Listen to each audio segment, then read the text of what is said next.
Pica e com uma nova personagem que vai nos contar o dia a dia de quem mora em comunidade carente. Eu sou Creuza, que moro na entrada da comunidade. Daqui eu vejo a coisa, gente pra lá e pra cá, batalhando pelo pão de cada dia. Aquele ali é Paulo.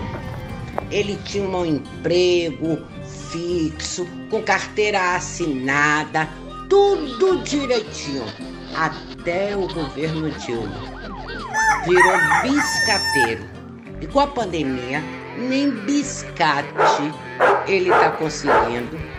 Acreditou que ia ganhar R$600, aquele que virou 300, mas não ganhou nada, coitado. Aquela ali é a Rosa. Mas outro dia eu conto a história dela, porque agora eu vou sair correndo para vender minhas empadinhas. Fui!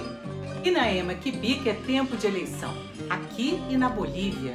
Isso se não houver outro golpe, porque já tem toque de recolher no país para depois das eleições, para impedir os protestos. Os observadores internacionais independentes estão sendo ameaçados de expulsão do país. E, na véspera do pleito, o Tribunal Eleitoral da Bolívia proibiu a divulgação das prévias. Só pode ser divulgado o resultado final. Com as votações parciais, o resultado de cada urna era fotografado. E agora, o medo é que algo aconteça durante o transporte dessas urnas. Eu bico mesmo. Extra, extra! Vice-líder de Bolsonaro é flagrado escondendo dinheiro entre as nádegas. Isso é que é dinheiro sujo. Eu bico mesmo. Há tantos anos em praticamente uma união estável, como o senhor falou, não sabia que ele guardava dinheiro na cueca? A política por trás dos políticos. Olá a todas e todos. O comentário de hoje é primeiro sobre a campanha eleitoral, que ela está se esquentando tal, e o eleitor está buscando se informar melhor no horário gratuito. E dizer também que apesar das grandes emissoras terem suspenso os debates no primeiro turno, tentando beneficiar seus candidatos de direita e extrema-direita, os candidatos de esquerda estão avançando em várias capitais pelo Brasil. Cito especificamente Porto Alegre, São Paulo, Belém, Recife, Fortaleza, e até poderíamos citar também Rio de Janeiro e, em parte, Salvador. Rio de Janeiro com a Marta e Benedita ali está disputando o terceiro lugar e com condições de ir para o segundo lugar, né? Bom, esse é o quadro geral.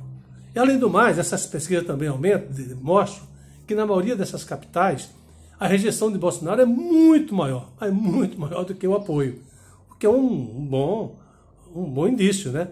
Porque eu acho que essa rejeição vai aumentar depois, no próximo ano, com o fim do auxílio emergencial mesmo, tá? E aí, mas eu queria ir além dessa questão das eleições municipais e fazer jus aqui ao mote do nosso programa aqui, que é a política por trás dos políticos, né? Para tentar comparar o Brasil real, do mundo real, com o Brasil da fake news, o Brasil paralelo de Bolsonaro, onde boa parte da população vive, essa parte da população fisicamente vive no Brasil real, sofre essas consequências do Brasil real, mas a cabeça está no mundo paralelo, está na matrix bolsonarista. E no mundo real nós temos o seguinte: é fato a corrupção do governo Bolsonaro, é fato o aumento do desemprego, é fato a carestia, é fato a continuidade da morte pelo coronavírus, é fato a destruição sistemática pelo fogo do Pantanal e da selva amazônica, para beneficiar o agronegócio, as mineradoras, as madeireiras, entendeu? Transformar tudo aquilo em pasto. Isso tudo são fatos, tá? Por exemplo, no caso da corrupção, esse fato foi confirmado da forma pior possível. Pior do que batom na cueca. Foi o dinheiro entre as nádegas do vice-líder bolsonarista, do vice-líder do governo Bolsonaro no Senado, que é um amigo dele de longas datas na Câmara, emprega o sobrinho querido dele, o tal de Léo Índio, num gabinete com R$25 mil, um salário de R$25 mil, e vivia dando declarações em defesa da família e contra a corrupção. Ele era radicalmente contra a corrupção. E aqui vai um comentário. Todo corrupto, ele fala radicalmente contra a corrupção. Esse é o falso moralista, para poder encobrir qualquer traço ou qualquer suspeita de que ele é corrupto. E o mais interessante é que os corruptos todos se juntam para culpar Lula. Tudo é culpa do Lula. O Lula é o maior corrupto, embora seja o mais honesto disso aí. É o único honesto, de fato, porque ele não tem nada, não tem prova nenhuma contra ele. Mas ele é o culpado de tudo, porque com isso eles se desviam a atenção para o Lula e para continuar fazendo a corrupção. Tá?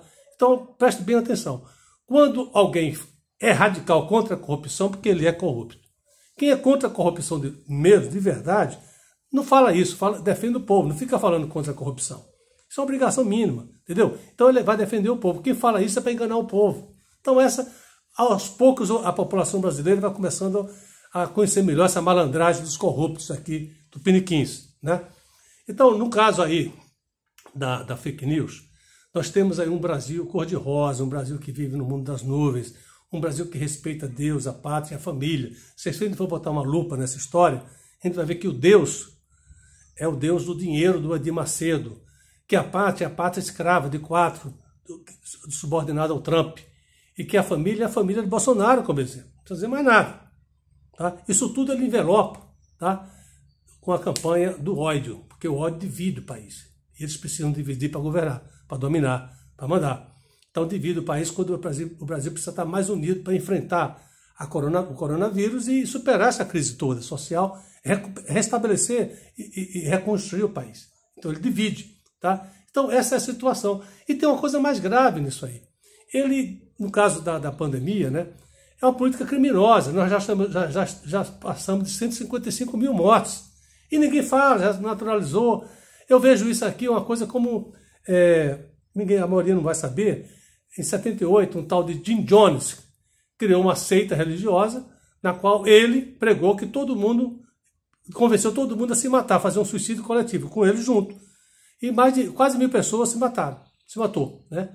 Então o Bolsonaro age assim, como uma espécie de Jim Jones tamanho família, nacional, estimulando o povo a ir para a praia, para os bares, para o trabalho, para a rua, para todos os lugares, sem máscara, sem nada, entendeu? Ou seja, com isso, estimulando a contaminação, aí eles voltam para casa, a contaminação atinge seus familiares, seus avós, seus pais, entendeu? E faz essa lambança. Quer dizer, um candidato é um presidente do vírus mesmo, do coronavírus, que aplaude. Nunca vi um presidente tão amigo na vida. Ele faz isso porque é um psicopata? Eu acho até que ele é um psicopata, mas ele não faz isso porque é psicopata, não. Ele faz isso porque ele atende a quem de fato ganhou as eleições de 2018. Os banqueiros, os madeireiros, os mineradores, o agronegócio, entendeu? As empresas americanas, a grande empresa americana, o governo Trump com a geopolítica. Esses são os grandes vitoriosos, que estão destruindo, estão saqueando o Brasil e transformando o Brasil em colônia. Isso para não falarmos, né, claro, das milícias, dos pastores bilionários e dos militares reacionários e golpistas. Aliás, militar golpista é redundância na história do Brasil, né? Vamos e venhamos, né? Agora, tem gente ganhando com a pandemia, que é o setor, são os banqueiros, o setor financeiro. Vi recentemente um dado em que 42 empresários, grandes empresários brasileiros, super ricos, né, estiveram durante março e junho desse ano, durante o auge da pandemia, eles tiveram um lucro, se não me engano, de 34 bilhões, né, de dólares. Se a gente passar para reais, vai dar mais de 130 ou 140 bilhões de reais. Enquanto o povo passa necessidades, perde emprego, morre de pandemia, fica doente, o pobre e o negro fica abandonado na periferia. Esse pessoal fica lucrando em cima disso. E por quê? Porque o governo é obrigado todo ele, o governo federal, estadual, municipal, ele é obrigado a se endividar para combater a pandemia. E com isso os bancos fazem a extorsão. Bom, aumentou o risco, tem que diminuir o prazo de pagamento da dívida e aumentar os juros. E eles engordam demais esse dinheiro, tá? E vão criando esse clima, olha aí, o terror, olha o calote, olha isso ou aquilo. Quer dizer, como chegou agora, a Globo, a Miriam, está começando a jogar o Guedes, o perigo do calote, para poder obrigar obrigar o governo no próximo ano a adotar, de fato, respeitar a política de tetos, do teto de gastos, para botar todo mundo ali dentro. O teto de gastos é o seguinte, é aquilo que prejudica a saúde, a educação e o emprego. Não tem dinheiro para isso. Vai ter dinheiro para os banqueiros, mas para isso não. Então tem que comprimir esses financiamentos para poder sobrar para os banqueiros. Esse é o teto de gasto. Então já começa essa campanha terrorista. Então eu continuo otimista, tá? Porque eu sou uma pessoa que vejo o futuro, e o futuro, num sistema desse, não tem durabilidade, não tem sustentabilidade. Então a gente vai, mais cedo ou mais tarde, a gente vai conseguir, cada qual no seu tempo, o movimento popular, a base popular, o movimento sindical, os movimentos sociais, entendeu? A classe média, cada um no seu tempo, os servidores, cada um no seu tempo, da sua forma, eles vão acordando, vão chegando, até formar uma grande força para se livrar desse buraco chamado barbárie bolsonarista, que está destruindo o nosso país. Por hoje é só. Eu bico mesmo. Piada de brasileiro. Sabe qual é a semelhança entre saúde do povo, saúde da floresta e saúde da economia? É que Bolsonaro destruiu as três.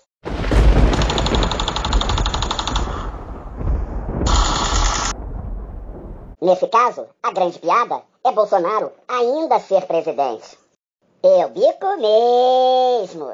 Alô, companheirada! Vambora ser feliz! E aqui na favela também, a comunidade não é problema não, a comunidade é solução!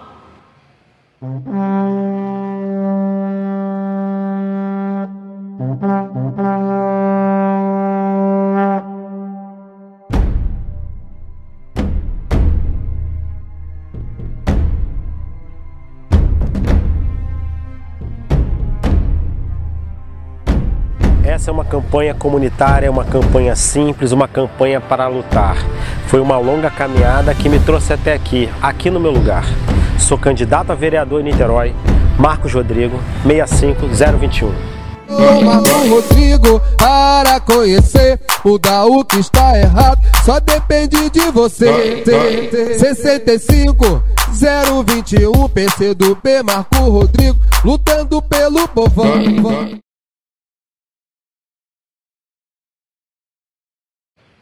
A luta continua!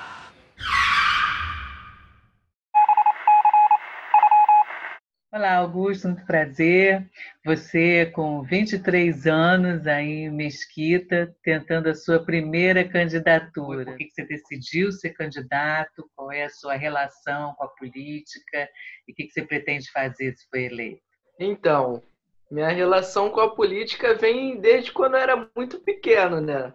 Em 2000 eu participei de um congresso de refundação do PCB. Meu pai era dirigente político, minha mãe dirigente sindical do CEP e tudo mais. Então, quando eu comecei a ter consciência do que era política, eu decidi começar a me organizar na juventude do Partido dos Trabalhadores e comecei a adquirir essa consciência política porque só a luta, só a participação nos espaços de decisão é que a gente vai conseguir renovar as ideias e mudar as práticas que estão impostas, né? Essa renovação que a gente tanto pauta dentro do Partido dos Trabalhadores e para a cidade também, né? Para a política num contexto geral. Minha candidatura aqui é motivada pela falta de representatividade que a gente tem. Hoje em dia a gente não tem nenhum vereador jovem na cidade, a gente não tem ninguém que dialoga com as juventudes da cidade. Eu estou diretor na Associação de Bairro da Chatuba há 5 anos já, agora estou afastado para disputar a eleição, mas a gente faz um trabalho de organizar os moradores na base, dentro da comunidade, para poder estar lutando por melhorias, para poder estar lutando por saneamento básico, para poder estar lutando pela comunidade, né, num contexto geral, e esse é um dos grandes desafios que a gente tem. A luta continua!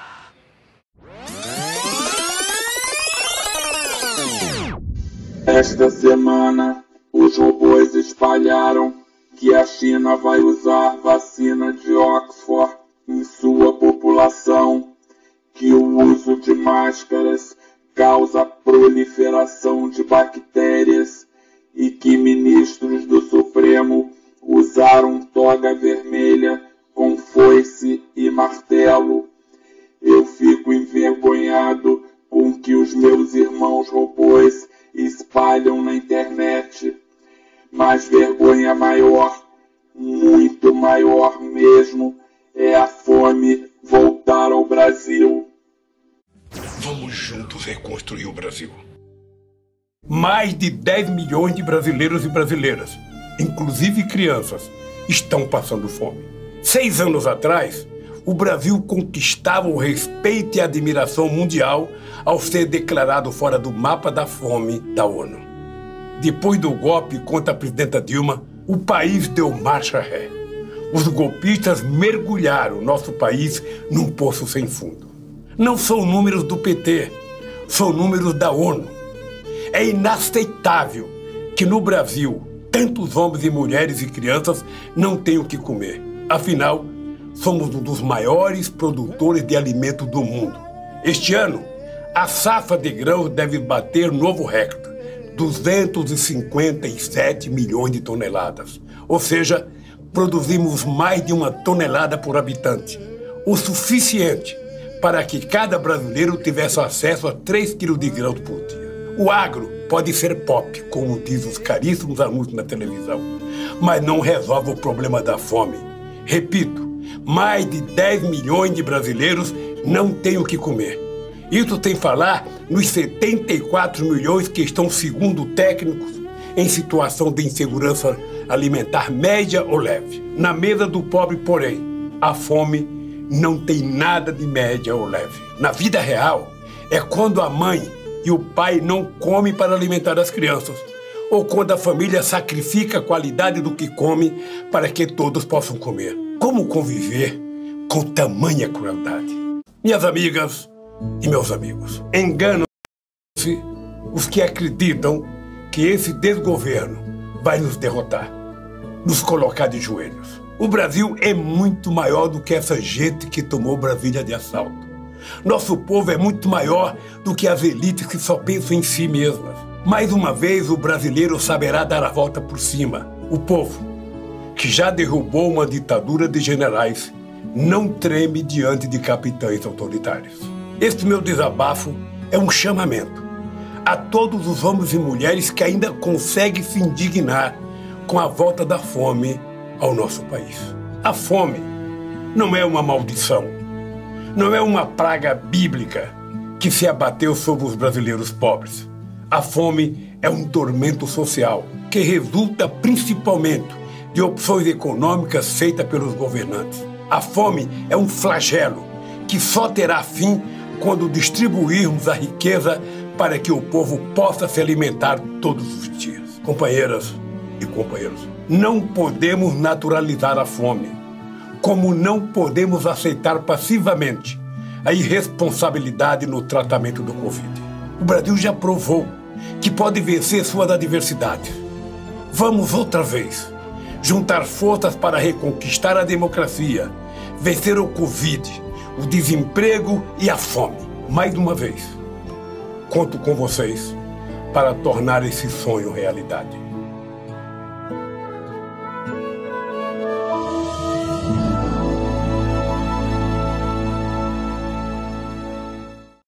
Eu bico mesmo. Vamos mudar a cidade, vamos melhorar as nossas vidas nas cidades. Queremos ser felizes, vamos embora ser felizes. Meus amigos e minhas amigas, Benedita sabe o que é a vida dura do pobre, do morador de favela, dos mais necessitados. Ela conhece a luta do povo pela sua sobrevivência. Por isso, é a melhor prefeita que o Rio pode ter. Vote Benedita, vote 13. Vote 13, bota a fé que dá.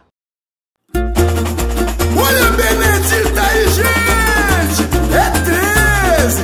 Vote 13! Estamos aqui no Jacarezinho, pessoal. Por onde a Bené passa é assim, olha.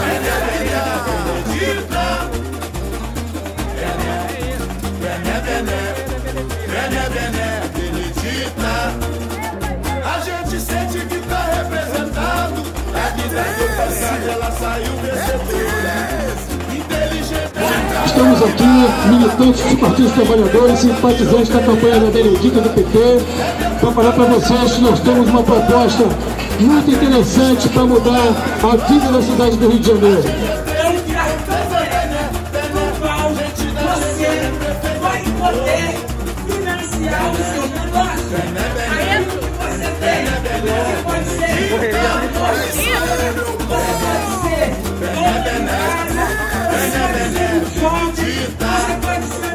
a gente sente que tá representado. Ela saiu vencedora. companheira Benedita da Silva, que tem o número 13, tem um compromisso com as comunidades de periferia. Compromisso com as creches, com saúde de qualidade, com a educação.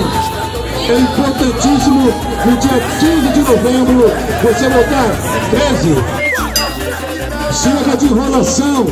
Nós temos que ter um prefeito responsável, que não possa estar enganando o povo, mentindo o tempo todo na televisão, dizendo que não temos Covid-19, que não temos isso, que está fazendo aquilo, na verdade não está fazendo nada. Nós temos problemas de saúde, problemas de educação, problemas de transporte. Por isso, eu falo para vocês, eleger a Benedita Cruz é fundamental, mas também é muito importante eleger uma bancada de vereadores para que ela possa estar governando essa cidade. Está aqui o mandato do Raimon, companheiro 13333. Junto com o Raimon, 13333. Vamos lá, rumo à vitória. Meu nome é Fabiola Alves, ativista de favelas. Sou 13333. Meu vereador é o Raimon. Vamos juntos rumo à vitória. Também candidato a vereador 13333. 13333. Confere, confia, repete. No peito e na raça, na luta para melhorar. É 13333 e pode confiar. É meu voto consciente novamente. Raimon é o cara sempre com a gente. Vamos lá! Para melhorar, que bom é 13333 e pode confiar. Raimon é meu voto consciente novamente. Raimon é o cara sempre com a gente. O meu voto é pensando em quem mais necessita. Dá valor ao suor de um trabalhador, de quem pega o busão e esquenta a marmita. Raimon é o povo na linha de frente, sempre com a gente. É meu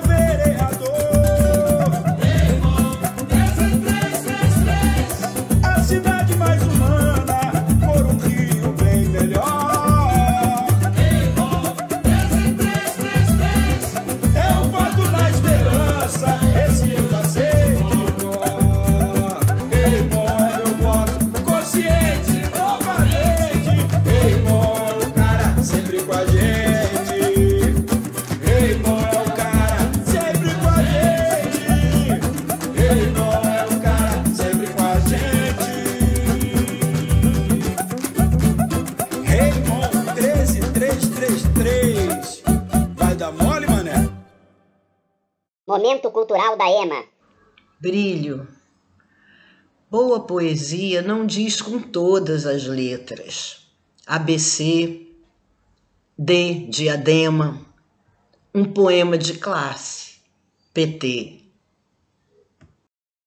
Não perca a próxima edição da EMA que bica, com bicadas ainda mais fortes. Eu bico mesmo! Até lá!